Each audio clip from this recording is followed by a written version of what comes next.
race day 2 of our first race weekend for the Ferrari Challenge North America Round 1. Where are we situated? In Florida in the USA, just around about 45 minutes south of Miami. We are in Homestead-Miami Speedway. And that is the perfect venue to kick off our 2023 calendar. A really challenging circuit that will test the mettle of our drivers across the Ferrari Challenge, using part of the oval and part of the infield course as well. It is a really great experience for every single driver that will take to the track during the course of this weekend, and there are a lot of them. Welcome to round 1 of the Ferrari Challenge for 2023. And what a shot this is of the paddock here at Homestead-Miami Speedway. Always a really, really colourful paddock, of course, with all the haulers. And, of course, you can see there right in the middle of the picture, the podium ceremony place here at Homestead-Miami Speedway. And looking at it from this camera angle, I think it looks even better as well. So, as I mentioned, we are in Florida in the USA for the first of our events, Homestead-Miami Speedway. This is precisely where it is located in this fantastic country, and this is where our season 2023 kicks off. And the track is, as I mentioned, one that is revered by the drivers, and it certainly can bite you on the bottom if you don't get it right. And the calendar for 2023 is awesome, because from here we head off to Texas for the Circuit of the Americas event. Then it is Road Atlanta, Montreal in support of the Formula One Grand Prix, of course, mid-June. And then it is Sonoma in California ahead of Road America, which is round 6 at the beginning of September, before we'll be heading off to the Tuscany region of Italy for the glittering Finale Mondiale, this year being held in Mugello. If ever there was a technical circuit, that is the one. And this is the track then. Some 2.2 miles or 3.5 kilometers, which contains 15 turns. 11 are left-handers, 4 are right-handers. And as you can see, 2 sections of the oval are used, and then this really challenging inner part of the circuit, the infield part of the circuit. Something of a funnel through turns 2 and 3, which will really pinch point the drivers as they come off the start-finish straight and head into that first sequence of turns, really testing their ability. And a great track, and of course it's beautiful in terms of weather for this time of the year. 30 degrees the air temperature, track temperature now the highest it's been all weekend, 33 degrees, humidity of 48%, and just 14 kilometers per hour of wind. More kilometers per hour of wind comes up here in the TV studio with my voice, but we are graced with the voice also of Shay Adam, who doesn't talk wind at all. Good afternoon, Shay. Good afternoon, Davis. That's what's blowing my hair, is you speaking in this general direction towards the pit exit. No, I think it is just a little bit of wind from down here in March. It's still winter in the rest of the world, but for South Florida, it feels like full summer conditions. The cars just on a slight hold, getting ready to go out for their recon lap. They get the opportunity to go out, do one lap, take a checkered flag, and then come back into the pit lane, get lined up for the pre-race festivities. And I'm sure we'll get into how everybody qualified, but a couple of cars that you'll want to keep an eye on. The first one, we talked about it in qualifying earlier on, Martin Burrows out of Quebec. He had a bad race yesterday, resulting in running very well. The pace was there. Unfortunately, so was another car, Custodio Toledo, with a spin, and Martin Burrows nowhere to go into the front. It was pretty good damage to the nose of the number 46 Ferrari, in so much that he has gone to a T car, a backup car. Well, Martin Burrows, starting 10th in class out of 24 cars, should say, will be a busy field. He is going to be fun because he's amped up. He loves this track, and he knows how to win at Homestead-Miami. He's going to have to fight off a lot of tough competition, though, including some of these other cars. I mentioned Custodio Toledo in the number 88. He, too, is looking for redemption after coming here to Homestead. First time racing for the man who now calls Miami home. Didn't have a great race yesterday, looking to bounce back. But someone who has bounced back, our pole sitter, Matt Krzyzewski, lost confidence after yesterday's race, finished in the 6th position after being a championship contender all year last year. Well, he shook that off by this morning, taking pole position, and will be the first car to see the green flag when that time does come. So this track can make you and break you. Hopefully for today, it does more making than breaking. Thanks, Shay, as always. So looking forward to working with you across the course of this race. Homestead-Miami Speedway, then. It can make you or break you. Well, to get an insight into what the track and the nuances of it, let's join Dylan Medler now, who took us for a high-speed lap around Homestead-Miami Speedway. Hi, my name is Dylan Medler, driver number 15 for the collection Ferrari of Miami, and I'm going to take you for a lap around Homestead-Miami Speedway. So here we're on the front straight of Homestead-Miami Speedway, going up the 6th gear, looking for our turn-in point for turn 1. You turn in flat, you go to the brakes before the change of pavement. You want to carry speed through turn 2, all the way track out, and then you want to brake for 3, and you want to sacrifice this corner so you get a good shot for turn 4. You get into the banking early to settle the car, and then you're flat out here. This straightaway you go up to 6th gear, and you start looking for your braking marks around 300. You go down to 3rd gear, and you short shift to 4th. You use as much track as possible to open the corner for turn 7. You do a light breathe of the throttle and then back on. So now we're on the straightaway. You go up to 6th gear, you look around, see there's cars coming, and you brake at the 2, down to 3rd gear. You square off this corner to get a good shot off. There you go. So then now you're on the back straight. You're going to go up to 6th gear here, and now you're already looking for your turn-in point for turn 10. So you're going to get ready to do a light breathe of the brakes, and then back on throttle at the apex to settle the car. And you brake. You try to carry as much speed through turn 11, but sometimes you counter oversteer. And then here's turn 12, where you sacrifice it to get a good shot into 13. And you want to get on the banking as quick as possible so you don't start scrubbing speed. And once you're on it, you get as close to the wall to set up for turn 1. And that's a lap around Homestead-Miami Speedway. Big thanks to Dylan Medler then for taking us for a high-speed lap around the Homestead-Miami Speedway, and precisely how he drives it and how you get the best out of this very challenging circuit. Dylan Medler going to be another driver to watch, going from P6 this afternoon in Ferrari Challenge Trofeo Pirelli. We have, of course, both Pirelli drivers and Pirelli Am drivers, and just loving these onboard shots so much. Here comes another one from Matt Kajewski, who is our pole sitter for Ferrari of Beverly Hills. And I spoke to Matt just at lunchtime, and Shay is absolutely right. His confidence took a knock yesterday. He's back with aplomb today. Here's Jason McCarthy then. He's going from P2 on the grid. He'll be hoping to perhaps unseat Mr. M. Kajewski from his P1 position when the green flag flies. So we're on something of an installation lap, a recon lap for these drivers then, so that they can just get their eye in, if you like. And brilliant to see these drivers and to bring you this as it happens. And there's Jason McCarthy then. So, as I say, going from P2. Now, yesterday's winner, Roberto Perina, is going from P3 on the grid, and he's going to have Manny Franco for company. And then it's Dave Musial Jr. looking at perhaps a bit more lively today than he did yesterday, and it's always one to be reckoned with, that's for sure. So the grid is littered with talent, and we haven't even spoken about the Pirelli Am drivers yet, where it's Chris Cagnazzi that goes from P1, and Chuck Whittle, and then Mike Porter and Brett Fowler, and then Tony Davis and John Horsch. The names, and as I say, the grid is littered with talent driving these 4-a-day Challenge Evos in the Ferrari Challenge North America. Cars coming back into the pit lane then, haven't done their recon laps before, as Shay so poetically put it. The pre-race festivities can commence, and it's such an important part of the show that we bring you with the Ferrari Challenge, that's for sure. And it is all part of the spectacle and the enjoyment of this wonderful one-make series, which is so popular and so good. Privilege for me to be able to talk about it, that's for sure. And the cars then, as you can see, lining up in the pit lane right now. If the race is half as good as yesterday's race, it's going to be a good one, that's for sure. And very much looking forward to it. And we're not that many moments away from the green flag situation and us going to racing. So once again, we go back on board. You can see what it's like from a drive-side perspective coming down the pit lane. All the teams, of course, on the left-hand side have got their awnings there on the pit lane. And the pit lane becomes a very busy place with engineers and data engineers and strategists and team bosses and all sorts that really form part of it. So on board with our pole sitter, who doesn't puts it absolutely perfectly in position there, as you can see, and the engineers immediately straight to it, put a blind across the windscreen to try and protect Matt from the temperatures, which are really high here in Miami.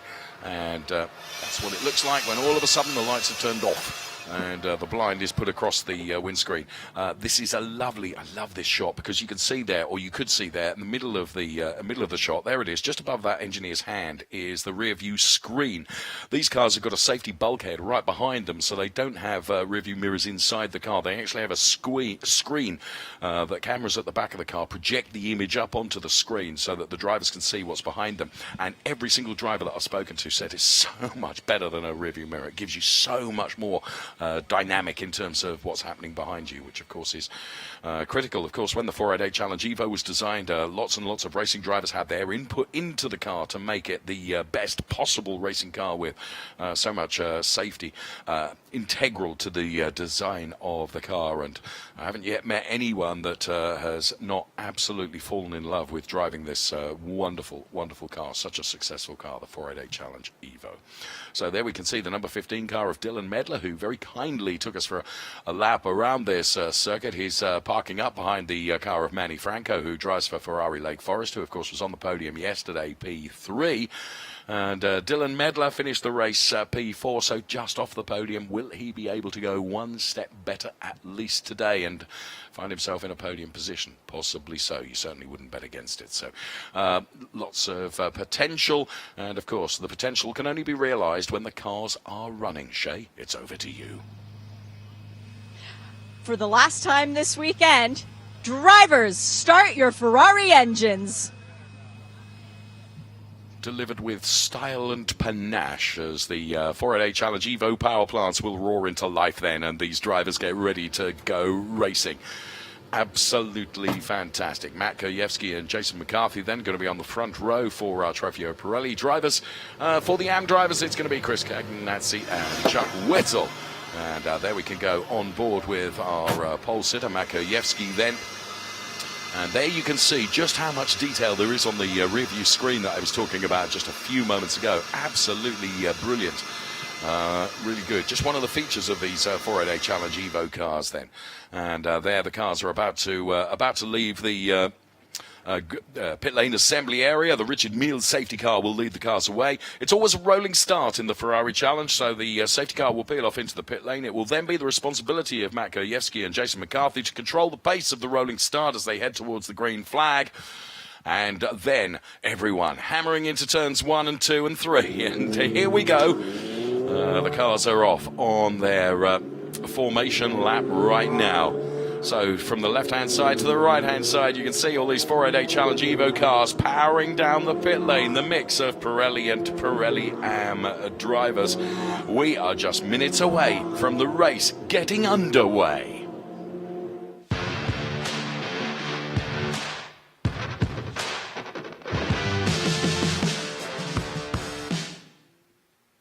Of course, we will bring you the grid in full so you can see the runners and the riders for this Trofeo Pirelli race. Going from pole position, Matt Kojewski. Alongside is Jason McCarthy. He goes from P2. P3 goes the way of yesterday's victor, Roberto Perina, and it's Manny Franco alongside, occupying position 4. Then it's a Musial Jr. 2.0 goes from P5. Miller alongside, that's P5 and P6. Toledo and Rubo occupy P7 and P8. That's row 4. Ahead of Di Casada and Burrows, of course, in a T car. They are the 5th row of the grid, P9 and P10. Best of the AM drivers, Chris Cagnazzi and Chuck Whittle. They are P11 and P12, with Porter and Falva, P13 and P14. Davis and Horsch then are on the 8th row of the grid. It is P15 and P16, with Musso and Kaminsky on the 9th row of the grid, P17 and P18. Musial goes from P19 with Kayola alongside P20. Then it's Rothberg and Balgasoon on the 11th row of the grid. Therefore, places 21 and 22. Campbell and Cook then are on the 12th row of the grid. P23 and P24 completing the lineup for our Ferrari Challenge Trofeo Pirelli race. The mix of Pirelli and Pirelli AM drivers all out there together, following the Richard Mille safety car right now on their formation lap. As I mentioned, it will be the responsibility of Matt Kojewski and Jason McCarthy to control the pace of the rolling start, because you can see there that Richard Mille safety car will peel off into the pit lane right about now. Indicates left, and now Here we go. We are just moments away from the race start then. Jason McCarthy and Matt Kurjewski absolutely side by side. We split the screen so we can bring you the best possible vantage of the start of this Ferrari Challenge Trofeo Pirelli race. They are so close together, McCarthy and Kurjewski. Both of them are champing at the bit, and Kurjewski gets a very good start, and unfortunately Jason McCarthy does not, and loses out to Roberto Perino. And there also, Dave Musial Jr. getting a very good start. However, it's not all over yet as we go into the funnel, the pinch point then. No one gets squeezed out onto the gravel or grass, but they do actually. One car gets out there, but side by side, one or two little taps going on there, and Manny Franco is able to get to the inside of Dave Musial Jr. So Manny Franco puts himself into a position ahead of Dave Musial Jr. Musial Jr. had, in fact, got ahead of Manny Franco. So, of course, it is always very, very frantic right at the start of the race, and this franticity continues as Custodio Toledo joins in that little fight that's going on as well. But for Matt Kurjewski, he nailed it absolutely perfectly. He is leading the way. Jason McCarthy then getting vaulted, of course, by Roberto Perino right at the start, and looking very lively indeed is Custodio Toledo. No question about that, being followed by Carlos de Quesada in the all-yellow number 24 car.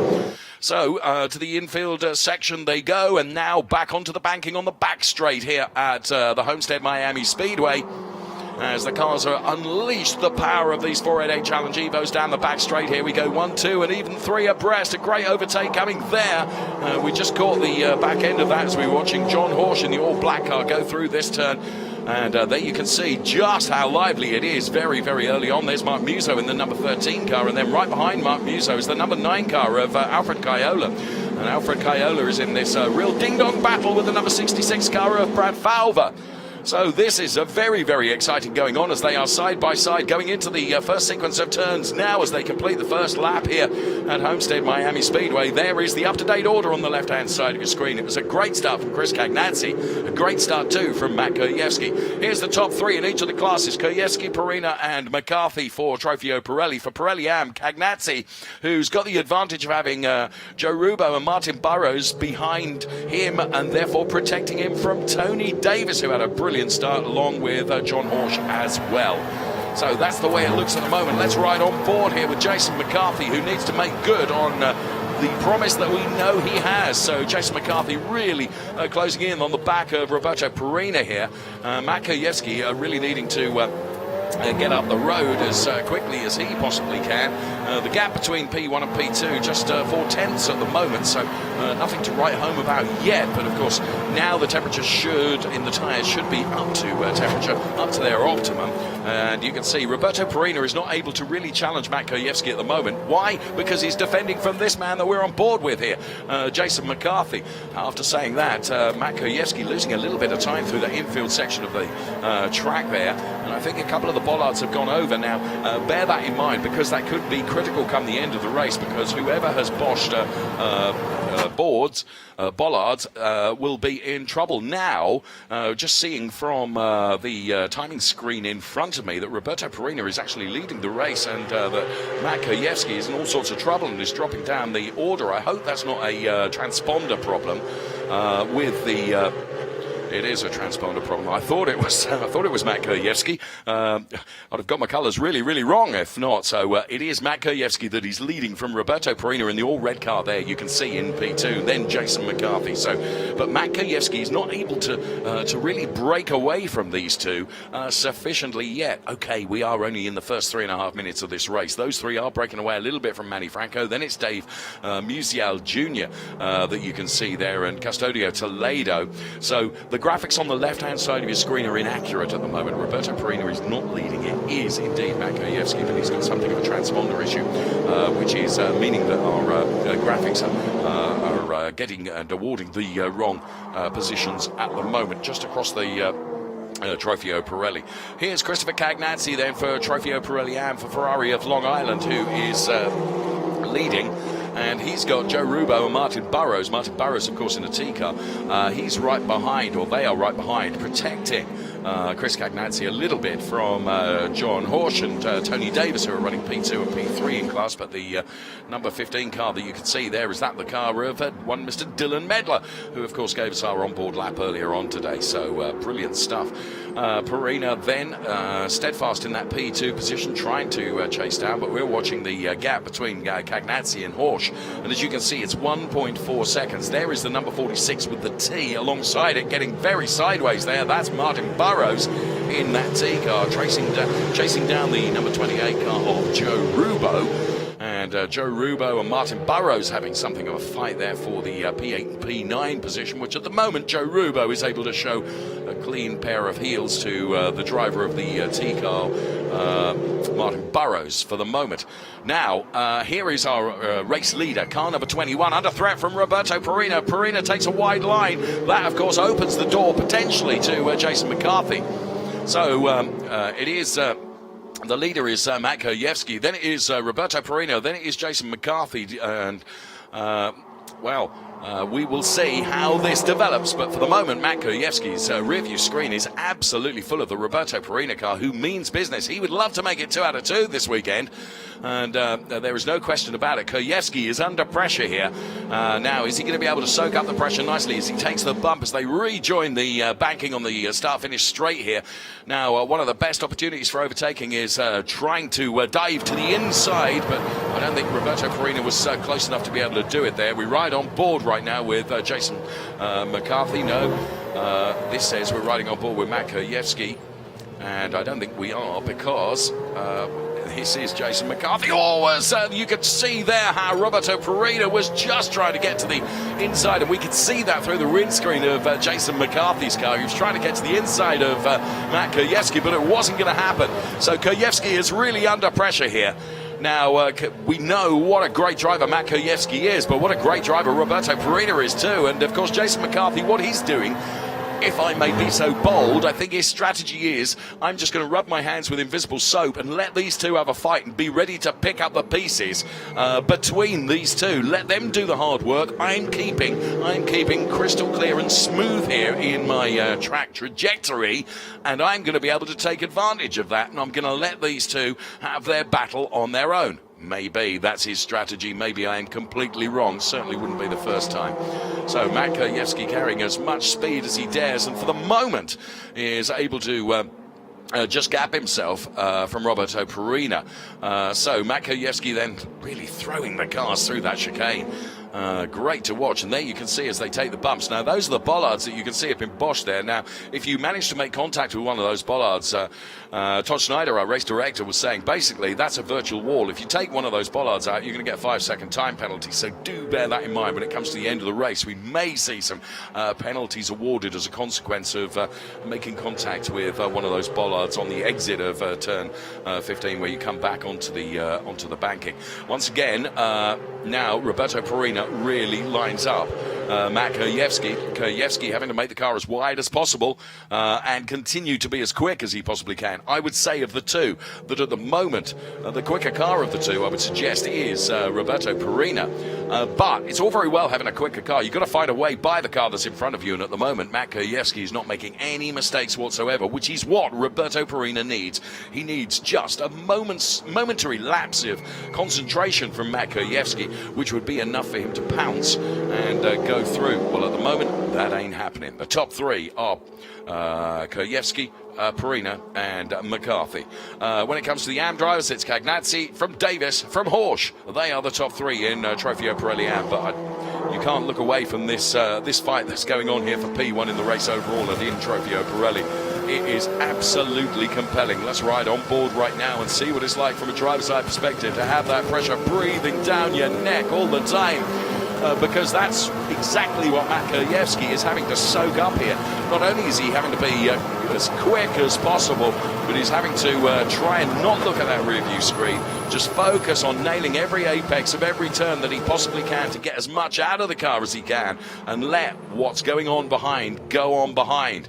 All you can do is focus on what you need to do. Now you can see that Jason McCarthy is actually getting very close to them. Now, what would be of huge benefit to Matt Kurjewski here would be if Jason McCarthy is able to really take the chase to Roberto Perina, because Perina, all of a sudden, his modus would go from attack to defending. Certainly not looking like that at the moment. Whoa, as Perina just kicks up a bit of dust. That could have cost him some valuable 100s and played into the hands a little bit of Jason McCarthy. So just as we were talking about it, perhaps now this is when Jason McCarthy is going to feel that there is a real opportunity to get by the number 55 car of Roberto Perina. And for Matt Kurjewski, who's able to breathe a sigh of relief momentarily as he tries to escape up the road as well. These three have broken away from the rest of the pack.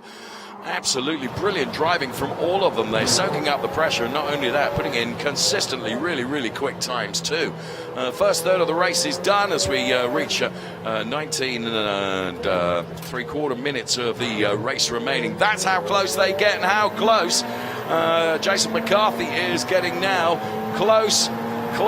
Closer still to the concrete wall on the start-finish straight. Roberto Perina really sizing up Matt Kurjewski, and we can see that from the vantage point of being on board with Jason McCarthy. Those two cars, in fact, these three cars, you could split them by no more than the width of a cigarette paper. They are so close together, and Matt Kurjewski is really having to defend from the number 55 car, Roberto Perina, who is pushing so hard. But, of course, he's also having to defend from Jason McCarthy, who takes a look at the inside line, and Roberto Perina makes the car a bit wider to prevent any opportunity for him. And once again, he goes back to attack mode to try and find the back of the Matt Kurjewski car. But for the moment, Kurjewski's gap to Perina is slightly bigger than the gap from Perina back to Jason McCarthy. Is McCarthy just rather than in avoidance of contact there, because he was carrying so much speed, as we've got a full course yellow according to the timing screen, but I've not seen that on the main playout screen. Yes, I can see the lights flashing now, and this plays nicely into the hands of those drivers that are P2, 3 and 4, etc, etc. So, the Pirelli there we can see the full course yellow then absolutely confirmed now. I picked it up on the timing screen straight away, but I was just slightly concerned that it might be a problem with our transponders. That's the reason why. It's that cone. That bollard boshing that's gone on has caused one of those cones to be right in the middle of the track. That's going to have to be recovered from one of our hard-working volunteer marshals before we can continue this race. And I have to be honest with you, if you could paint any more drama into the script, then this is doing it for us, because of course it allows everyone to close up nicely. Bring it on. I say, this is Ferrari Challenge Trofeo Pirelli Race 2 of the weekend, and what a race it is proving to be. That is the reason for the full course yellow. Many would argue that that's debris in the middle of the track. It's not debris, it's actually some drivers hit one of the bollards, and that has gone for a Burton. Now, Todd Snyder did say that anyone that makes contact with one of those bollards on the exit of turn 15, they're going to get penalised for that, because the bollards delineate what is a virtual wall.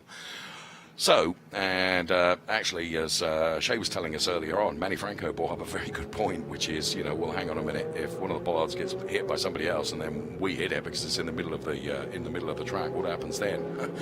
Well, that's almost exactly what has played out here. So we've got a full course yellow, which has really neutralised the race now, and you can see everyone trying to keep temperature into the tyres. They're being led around by the Richard Mille safety car here at Homestead-Miami Speedway, and well, for Matt Kurjewski, bad news. Potentially for Chris Cagnazzi, bad news, but perhaps not quite as severe, because Chris Cagnazzi has got the benefit of having Joe Rubo and Martin Burrows right behind him, protecting him from the likes of Tony Davis and John Horsch, who are the next two. There's Christopher Cagnazzi for Ferrari of Long Island. He is the leader in our Trofeo Pirelli race.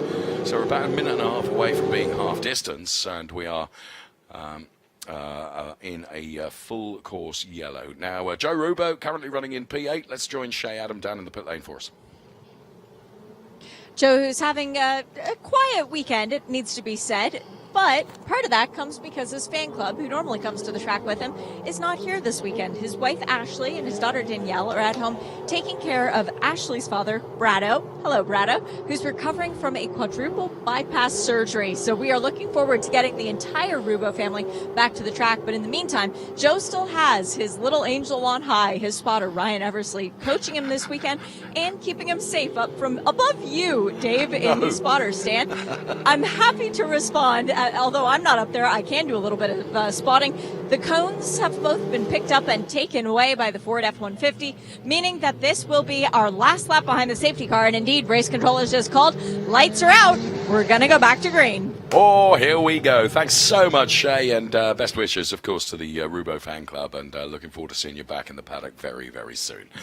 Right, now, when the safety car peels off, once again, it becomes the responsibility of Matt Kujewski to control the pace of the restart of this race. It's critical for the likes of Roberto Perina and Jason McCarthy to anticipate when Matt Kujewski is going to give it 100% on the loud pedal, because they need not for him to be able to get away from them. So this is going to be very, very interesting. For the likes of Tony Davis and John Horsch, they want to get by Joe Rubo and Martin Burrows as quickly as possible so they can get on terms with Chris Cagnazzi. There's still a lot in this script to play out yet during the course of the remaining 14 and a half minutes or so of this race.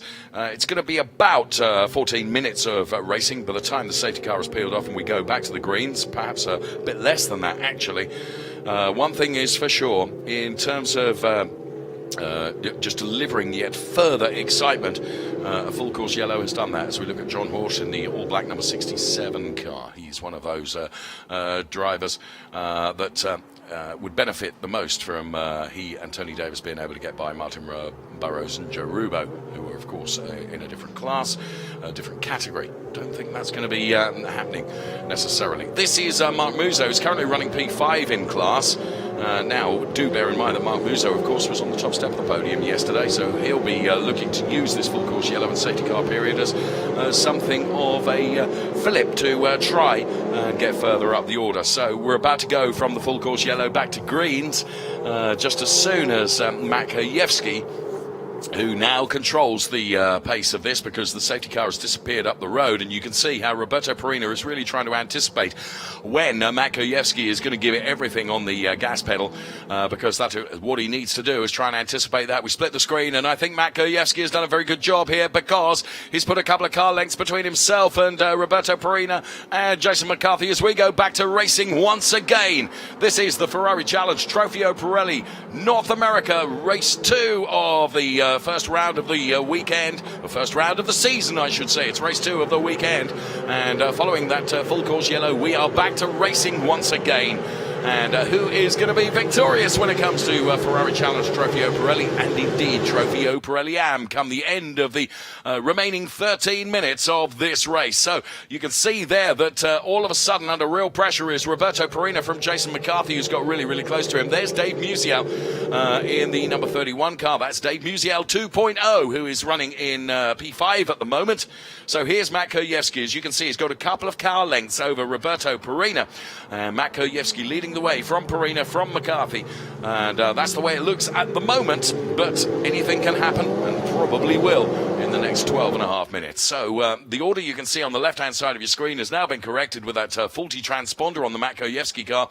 He is leading the race from Roberto Perina and Jason McCarthy, and then for the AM drivers, it is Chris Cagnazzi, Tony Davis, and John Horsch, as we watch Manny Franco for Ferrari of Lake Forest, who is running in P4 at the moment. Of course, he would love for these three to really get together in a fraught fight, because that would allow him to get ever closer to them. Behind Dave Musial Jr., you can see Custodio Toledo. He's under real pressure from Carlos de Casada, but talking of pressure, here comes the pressure on Matt Kujewski. Which way does Roberto Perina go? Is it inside, outside? Which way? Ignore the fact that Kujewski is dropping down the order because it's the transponder, but you can see Perina, the back end of the car, getting very, very loose in his quest to try and find a way past this number 21 race leading car. And Matt Kujewski is soaking up the pressure and being really cool and collected here, not making any mistakes, and trying to make his 488 Challenge Evo a bit wider than it is, metaphorically sticking his elbows out, saying, yes, fine, Roberto, you might be a bit quicker, you've got to find a way by, and I'm not going to make that easy for you. Why should he? He's protecting his track position. His track position is P1, make no mistake. Around has gone Brian Cook.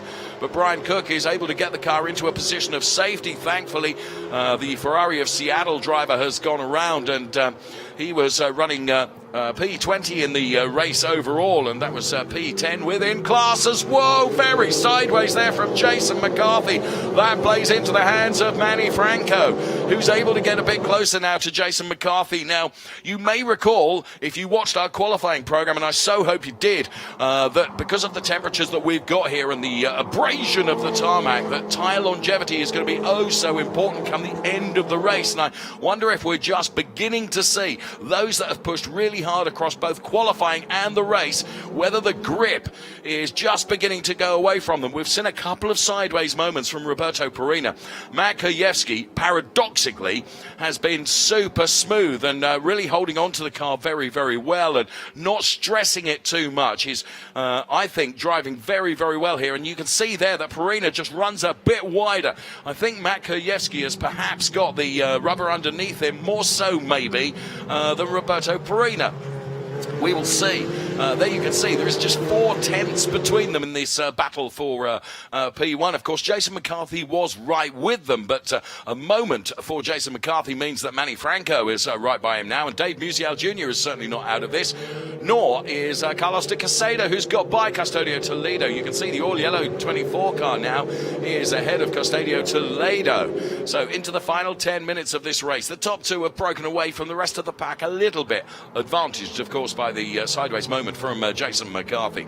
There is Carlos de Casado then in the all-yellow number 24 car, and he is running in that P6 position right now. For the AM drivers, it remains Chris Cagnazzi and Tony Davis and John Horsch. They are P1, 2 and 3. If ever there was a lesson in how to soak up the pressure, we are seeing it right now from the driver of the number 21 car, Matt Kurjewski, I think. I have not noticed him put one wheel wrong, despite the extraordinary pressure that he's under from Roberto Perina. Both of them broken away a little bit from Jason McCarthy, and as I said, that has been helped by virtue of the fact Jason McCarthy carrying just a little bit too much speed, but controlling the car perfectly as it did start to slide. But of course, it's cost him valuable tenths. There you can see, I just think the line that Matt Kurjewski is taking is just a little bit smoother and a bit more solid than perhaps Roberto Perina at the moment. 8.5 minutes, and Jason McCarthy is now beginning to get back on terms with him. He's broken away from Manny Franco, and I think Manny Franco is going to come under a bit of a threat from Dave Musial Jr. before this race is over. We'll see if that does play out. Chris Cagnazzi, of course, got the benefit of Joe Rubo and Martin Burrows still behind him, which is protecting him from Tony Davis and John Horsch. They are P2 and P3 in their class, and you can see that John Horsch has just taken a look at Tony Davis there. There is Tony Davis and John Horsch going through. Great showing from Tony Davis. Narrowly missing out on a podium yesterday. P2 in the race today. So if he can hold on to that and get himself onto the podium, he'll be absolutely delighted this weekend.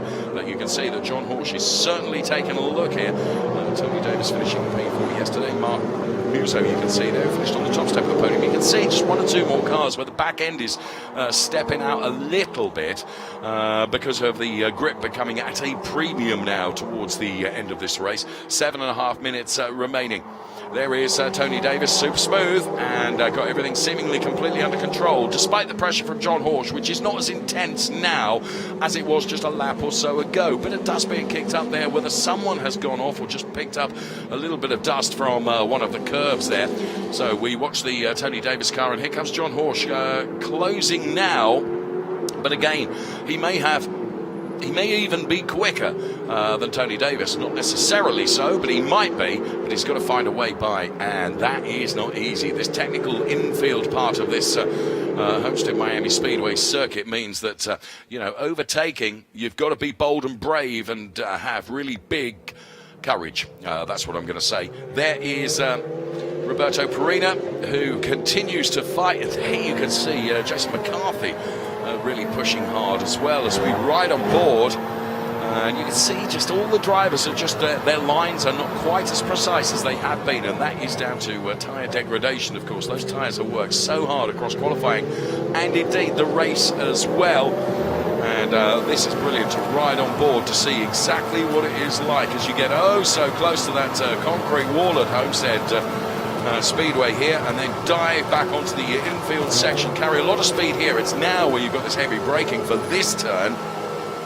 Just kiss the curb as best you can, and then think about the right-hander that comes. Sacrifice the entry here for the exit. That's what Dylan Medler told us before going back out onto the speedway on the start-finish straight. Once again, big bump as you rejoin the speedway. And once again, you can see now from the right-hand side of our split picture how the top two have broken away a bit from the guy that we ride on board with now, which is Jason McCarthy.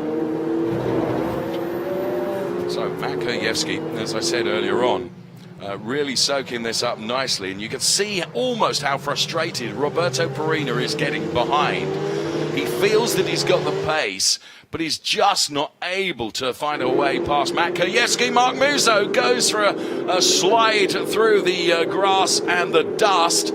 So that's taken Mark Musso out of his points-paying position. I would have suggested for the moment Mark Musso was running in P7 in class. Well, he's lost a few places as a consequence of that. He's been able to get going once again, and we're into the final 5 minutes of this Ferrari Challenge Trofeo Pirelli race. This is what happened to Mark Musso. Oh, he's already sliding, and he just glances, I think, contact with the car in front as well. So he was already sideways across the inner part of the circuit on the grass there. My goodness me, a real intake of breath moment, I would suggest.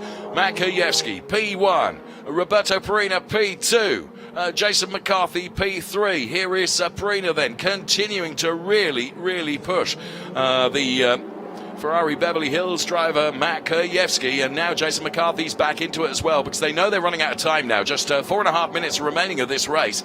If an opportunity is going to come, you're going to have to seize it, and seize it really quickly, because the race is reaching the closing stages here. So Kurjewski, having driven so well, and of course he has driven defensively where he's needed to when Roberto Perina has really taken it to him, but it's absolutely fair, protecting his P1 position. Perina now looks vulnerable potentially to Jason McCarthy.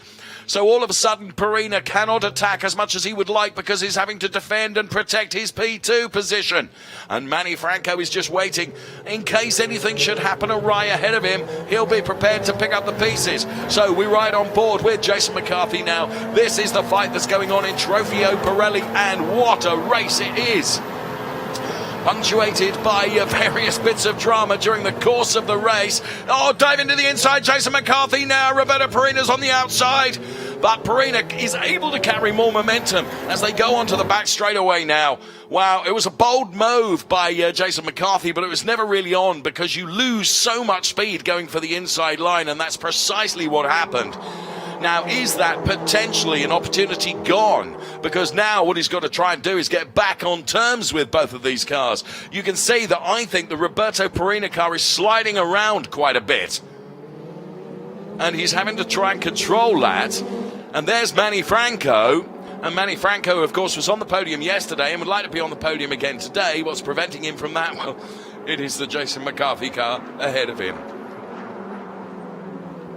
Matt Kurjewski, P1, as indeed he has been. Roberto Perina, Jason McCarthy, P2 and P3, with Manny Franco, P4. For Trofeo Pirelli Am, it's Chris Gagnazzi and Tony Davis and John Horsch and Chuck Whittle.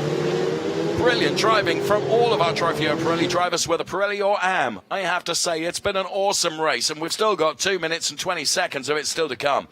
So Matt Kurjewski being very conservative in terms of where he puts the car and how he drives this Homestead-Miami Speedway, to not give any semblance of a millimetre's opportunity to Roberto Perina.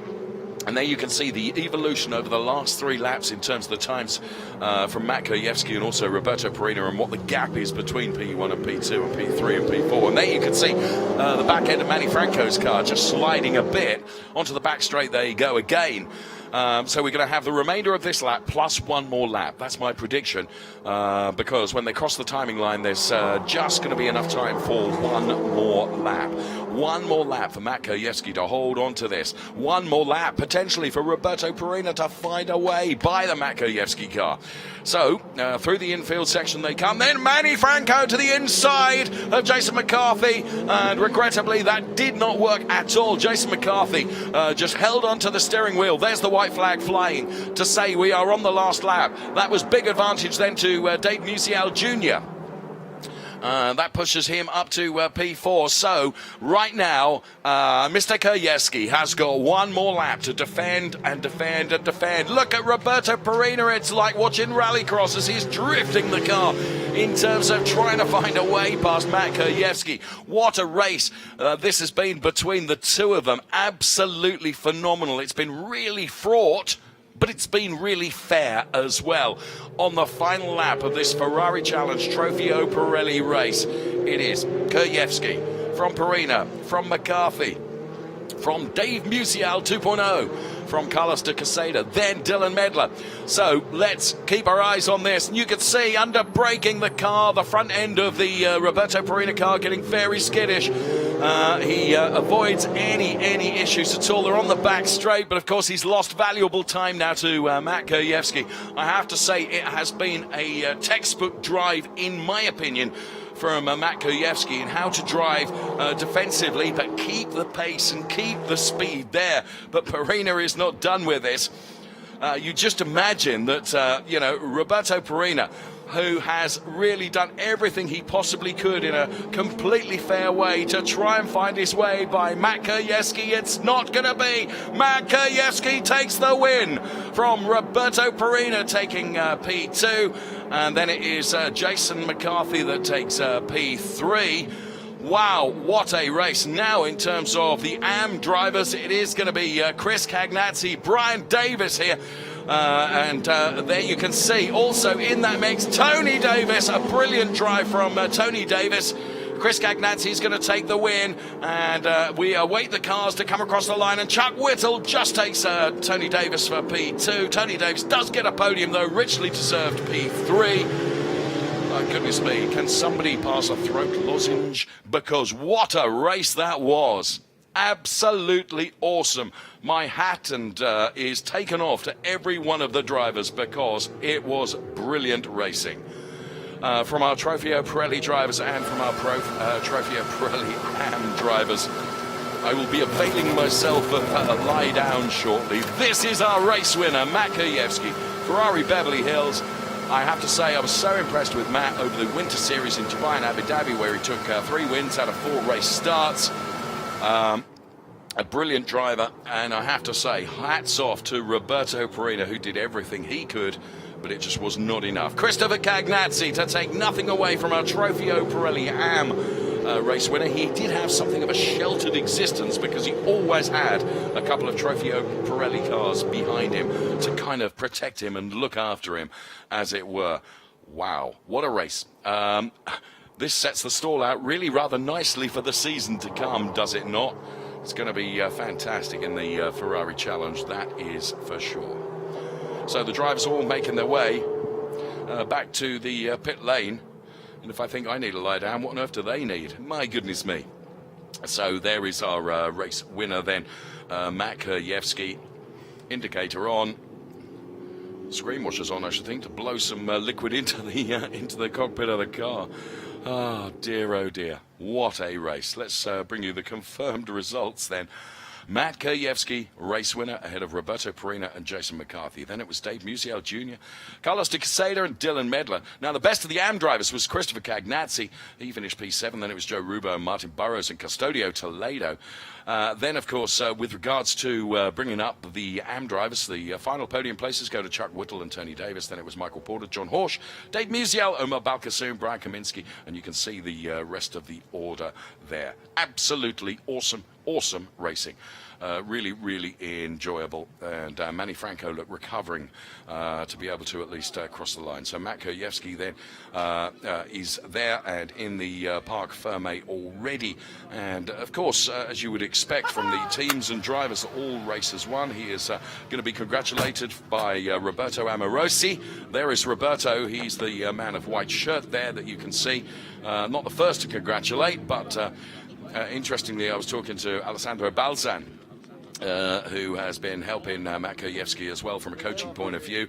And wow, what a well-deserved race win, richly deserved, because it was jolly, jolly hard work, and being congratulated there by Louis Colmash from Ferrari Challenge North America, and also there you can see Matt Dusenbury also offering his congratulations, and Marco Gaspera from Corsa Clienti also. So lots of congratulations. And Stefano Pellin, I think I saw there. So there we have it. Cars lining up in Parc Ferme. What a race indeed. Cars lining up in P1, 2 and 3 order. Of course, the podium ceremonies to come a little bit later on. Very much looking forward to those. They're going to be full of joy de vivre, I feel sure. And there you can see Christopher Cagnazzi very, very happy for his finish, and deservedly so. A great drive from the Ferrari of Long Island driver. They're also being congratulated. It's always a hive of activity down there, and in amongst it will be, you can rest assured, will be Shea Adam trying to get words from our race winners just as quickly as she can, because she's great and always just where you need her to be to bring us the up to the minute news, and quicker than a speeding train is Shea Adam then, who's got Matt Kurjewski with her. You have to try and keep pace with this guy. Now, you said earlier, Matt, that your confidence was shaken. You got a pole, you got to win. You feel like you're back? Yeah, I hope so. It took a lot of hard work to get here. Karina had a really fast race car. These guys worked until over 11 o'clock last night trying to get this thing going. So really, owe it all to them. They worked really hard. I just got in and did my very best to give them the best result, and it kind of worked out. Pole to win on paper. It was anything but that on the track. But how much fun did you have battling? I'll reflect on how much fun later. It was a lot of hard work to do. This track is such low grip. I don't like low grip tracks. So for me to keep the tires on it for the whole race and fending off the Roberto Perina was very difficult. So he did well too. Thank you. Congratulations. Thanks. Such a humble man, because he did very, very well indeed. And as he said, I think he's absolutely exhausted. Let's get the situation with regards to the points then. And in terms of the Drivers' Championship, it's Roberto Perina who leads on 29 points ahead of Jason McCarthy on 22. Then it is Matt Kurjewski on 18.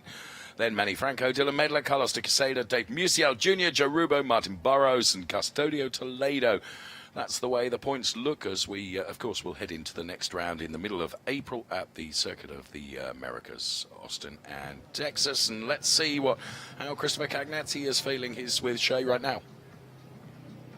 Chris, how important was it off the start there to keep other cars between you and next in class? Yeah, it was an excellent start. I ended up separating maybe 3 or 4 cars from my class. So that really kind of led to getting a good pace and just being very consistent, and eventually getting a 9 or 10 second gap to them. So yeah, the start was key. It was epic. It was a good start. Yeah.